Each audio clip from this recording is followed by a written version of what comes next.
Olá, amigos do canal History of Science. Eu hoje queria falar com vocês sobre a história da ciência e da política, como duas coisas que caminham juntas e que hoje em dia, não por acaso, estão passando por uma crise.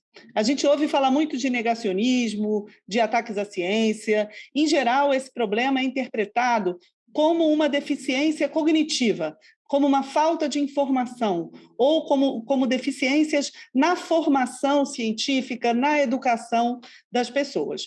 Mas eu acho que, além disso, a gente passa por um momento em que essa aliança entre ciência e política, que em diversos momentos históricos foi bastante frutífera, está passando por uma reavaliação.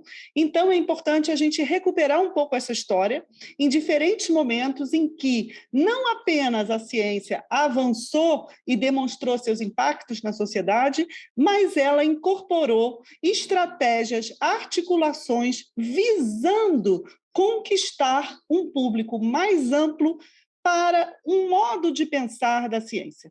Bom, eu escrevi um livro recentemente falando sobre diferentes momentos históricos em que essa aliança entre ciência e política introduziu estratégias para divulgar o conhecimento e, mais do que isso, para conquistar um público mais amplo para a ciência.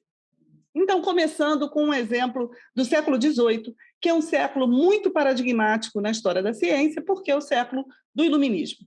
Nesse momento, em geral, a gente associa o iluminismo com a afirmação de um modo de pensar baseado na ciência, nas luzes, e esquece que esse momento histórico foi também um momento em que a ciência se expandiu para além de um contexto científico muito estrito. Foi um momento, por exemplo, em que na França, mas também em outros lugares da Europa, havia essa frequentação de salões, cafés, saraus. Então, era um momento em que uma burguesia culta, né? Claro que o quanto isso chegava às classes populares realmente ainda é muito limitado, mas existiam essas estratégias para fazer com que o conhecimento se ampliasse e, mais do que a defesa da verdade, era a paixão pela verdade, um gosto pela verdade que estava em questão. Tem um livro que eu gosto bastante, de um historiador francês chamado Stéphane Van Damme, que se chama A toute voile vers la vérité. É um título bem sugestivo, né? É como a gente diria em português, eu acho que içar velas, né, em direção à verdade. Ou seja, ele mostra nesse livro que essas estratégias, né, que eram estratégias de divulgação científica, elas buscavam conquistar um público para aquele modo de pensar da ciência que ia além dos próprios cientistas e de uma classe culta, né, muito estrita, aristocrática, e se buscava sair disso, inclusive com pontes entre ciência e outras áreas do conhecimento, principalmente a literatura. Então, nesse momento, a gente tem uma mudança do papel da ciência na sociedade que, inclusive, pouquinho mais tarde, passa a ter um reflexo institucional. Depois da Revolução Francesa, com a criação de todo o edifício institucional, né, especificamente na França, as grandes escolas, que tinham como objetivo formação de quadros para aquele novo momento político. Então, a Escola Politécnica, por exemplo, e a Escola Normal, que tinham como objetivo formar quadros para o Estado naquele momento em que, eu estou falando aqui já da fase do termidor, então, aquele momento de também uma certa contenção revolucionária, em que essas instituições serviam para que para que a Revolução Francesa desse em uma forma de governo mais pactuada. Nesse momento, surge, inclusive, uma separação que é interessante, né, porque hoje é muito usada, mas de uma maneira pouco rigorosa, que é a separação entre ciências exatas e ciências não exatas. Não ainda ciências humanas, mas entre ciências exatas e não exatas. As ciências exatas são aquelas que fazem uso da matematização e que utilizam símbolos, formalizações, fórmulas de uma maneira não ambígua. ou seja, que não dá margem a compreensões equivocadas ou a diferentes maneiras de usar a língua que, segundo os teóricos desse momento, eram também responsáveis pelos arroubos e por certos exageros da Revolução. Então, por exemplo, a Escola Normal do ano 3, que depois fechou, mas que teve um período aí, mais 1794, por aí, ela funcionou para fazer com que o método das ditas ciências exatas fosse incorporado nas ciências não exatas, ciências políticas e ciências sociais, com uma língua própria.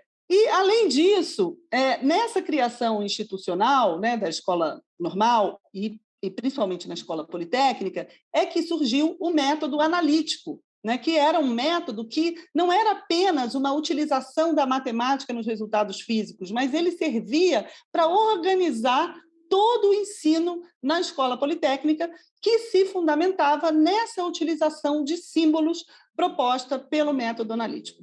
Então, isso para mostrar, eu estou fazendo um apanhado bem geral, mas para mostrar o quê? Que nesse período, o desenvolvimento científico e a afirmação do papel da ciência na sociedade não foi conquistado de maneira imediata e automática.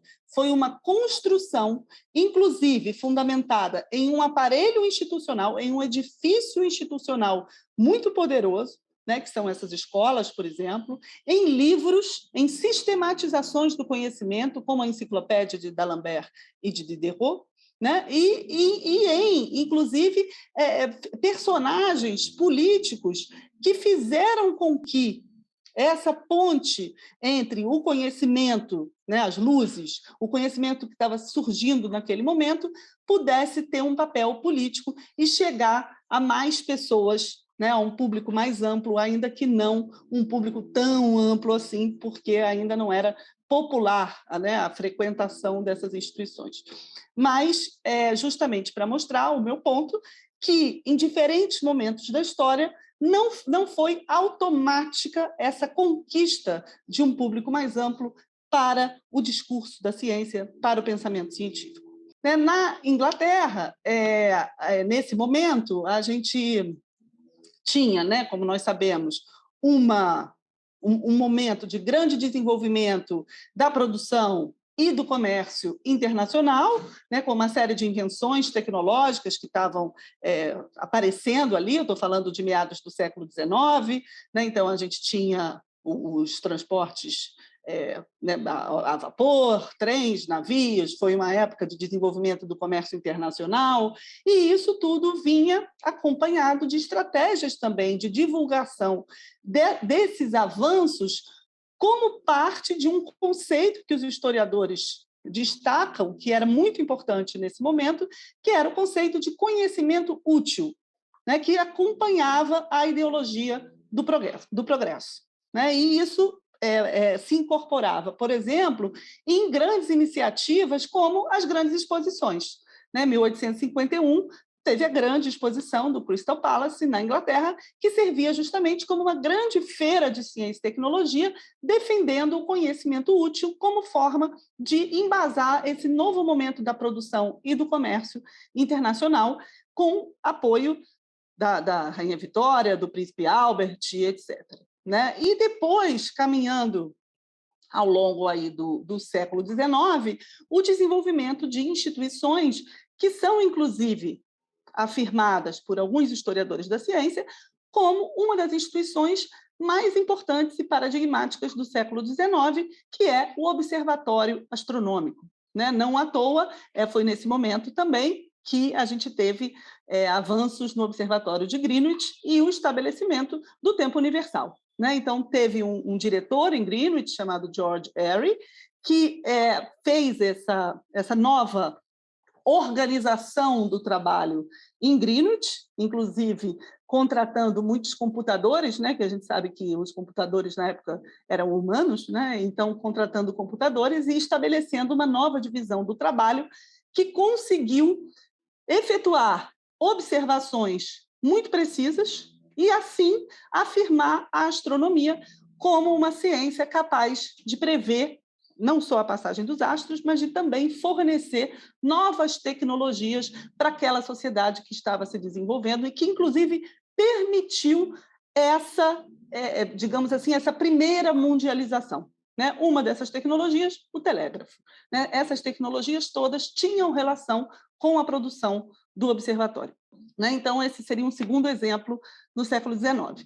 E no século XX, né, óbvio, não preciso nem lembrar disso, o quanto as tecnologias surgidas em meados do século XX se relacionavam muito intimamente com as guerras, né? Tanto a Primeira quanto a Segunda Guerra Mundial. Não é à toa que as tecnologias, né, que a gente utiliza até hoje e que transformaram completamente a vida moderna, né, como os computadores e as tecnologias de comunicação à distância, né, tudo isso tem origem um pouco na Primeira, mas, sobretudo, na Segunda Guerra Mundial, e foram produzidas a partir do que se chama o complexo industrial militar. Né? Então, foi uma produção também estratégica que teve como contrapartida também iniciativas, né, tentativas de conquista desse público mais amplo, agora a partir dos avanços tecnológicos incorporados em produtos, né, de consumo que visavam ter impacto na vida cotidiana. Mas, mais do que isso, né, também em maneiras de fazer com que a tecnologia fornecesse uma imagem da relação entre o homem e o mundo que desse essa perspectiva, né, de futuro, né, de conquista. E um paradigma disso é a corrida espacial, né, que não é separável, né, que de modo algum é independente da Guerra Fria, que foi, então, a guerra que seguiu a outra guerra. Né? Então, não esqueçamos que, nesse momento, uma guerra foi seguida de outra guerra, então a Segunda Guerra foi seguida da Guerra Fria, e, nesse momento, essa disputa tinha como pano de fundo, no caso do avanço da ciência e tecnologia, a corrida espacial. Né? Então, o Sputnik, depois a viagem do homem à Lua, para chegar nesse ponto em que há uma virada, né, ali no início dos anos 70, e que tem a ver com uma pergunta que é um pouco curiosa. Né? Por que o homem nunca mais foi à Lua? Né, depois daquele espetáculo todo, 69, né, aí a corrida espacial ainda seguiu um pouquinho até 70, 71, 72, e depois parou. Hoje tem até uns negacionistas que dizem que é mentira, né, que não tinha ido à Lua, não, e que utilizam essa pergunta para contestar esse fato. Falam, mas por que nunca mais foi? Né? Óbvio que não é por isso, né? Óbvio que não é essa explicação dos negacionistas. A explicação é qual? É que, nesse momento, a sociedade, né, dos Estados Unidos começou uma pressão forte para que aquela verba toda que vinha sendo investida na corrida espacial passasse a ser investida em prioridades mais terrenas, digamos assim. Né? Foi uma época de muita contestação, de muita mobilização contra a Guerra do Vietnã, por exemplo. Então, a sociedade civil tinha muito poder de pressão e questionava, né, a aplicação de uma verba tão vultosa assim à corrida espacial, inclusive movimentos pelas ações afirmativas. Né? O movimento negro também teve participação importante nisso.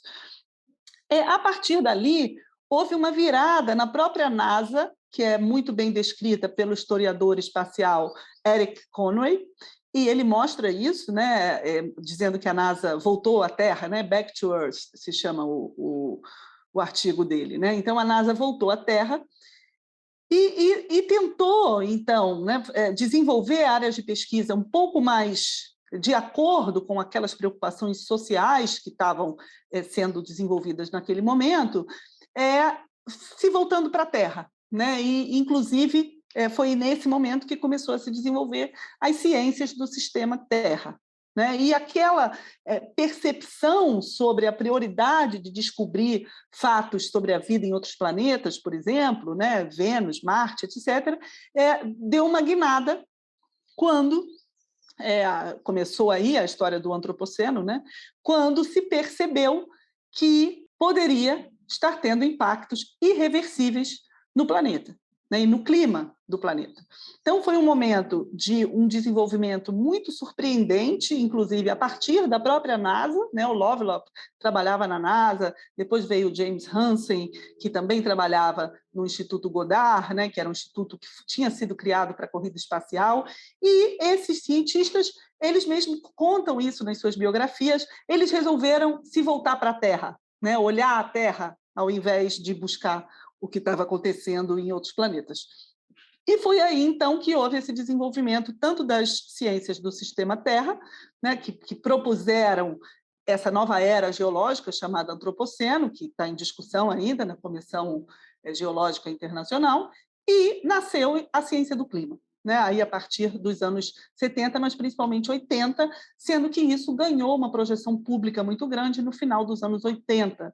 Né? Um marco, por exemplo, é o testemunho que o Hansen deu ao Congresso dos Estados Unidos, e depois, nos anos 90, a criação do IPCC. Né, e que hoje aí acabou de soltar um relatório do grupo de ciências físicas e que foi criado nesse momento. Então, a partir daí, a gente teve uma quebra, eu diria, desse pacto que vinha funcionando e se transformando em diferentes épocas, mas que unia ciência e política de modo a que a sociedade percebesse a ciência e a tecnologia sempre como avanços, sejam atuais ou futuros, né? Ou avanços concretos na vida cotidiana, ou perspectivas de que esses avanços pudessem dar um futuro para as pessoas. E a partir desse momento, aí dos anos 90, isso mudou de figura, porque o que a ciência estava dizendo era que as ações humanas poderiam estar provocando alterações irreversíveis no clima do planeta, que, inclusive, ameaçam a própria existência humana. Não é mole, não. É pesado. Esse enunciado tem consequências drásticas, né? E não à toa, justamente nos anos 90, foi o momento em que os movimentos negacionistas climáticos começaram a se desenvolver. Tem esse livro da Naomi Oreskes e do Eric Conway, chamado Os Mercadores da Dúvida, que mostra isso muito bem, como, com o consenso se expandindo, inclusive atingindo campos políticos distintos, mostrando que as mudanças climáticas ameaçavam realmente o clima do planeta e talvez até a existência humana, isso poderia provocar, afetar interesses econômicos muito arraigados na sociedade, como o interesse das empresas de combustíveis fósseis, porque esses cientistas também mostravam que o aquecimento global, né, na época se falava mais de efeito estufa, era produzido pela emissão de gases com a exploração de combustíveis fósseis. Ou seja, havia aí uma ameaça direta aos interesses econômicos das indústrias de petróleo, que resolveram, então, se unir, né, para simplesmente tentar negar o consenso científico sobre o aquecimento global. Como não é fácil, né, negar um consenso científico, esses negacionistas abraçaram uma estratégia que já havia sido usada na indústria de cigarro, que é a estratégia de semear a dúvida. Né? Então, é pintar o aquecimento global, disfarçar o aquecimento global como se fosse uma polêmica, né? Como se houvesse dois lados nessa discussão. Ao passo que não era verdade, já havia um consenso crescente na comunidade científica, que hoje já está em mais de 99%, de que, de fato, o clima da Terra estava sendo alterado pelas ações humanas. Bom, então, eu diria que, né, para fechar, né, não vou poder me estender muito aqui, esse é o assunto que eu trato no meu livro, né? O meu livro se chama O Dia em que Voltamos de Marte, uma história da ciência e do poder com pistas para um novo presente. Né? E a ideia do livro é justamente que não adianta a gente buscar saídas e promessas de futuro em Marte, a gente precisa olhar para a Terra e transformar nossa economia, nossa política, nossos modos de vida para evitar que o aquecimento global torne a existência humana impossível. Se você gostou, deixe o like, compartilhe e assine o canal. Para receber notificações de novos vídeos, clique no sininho.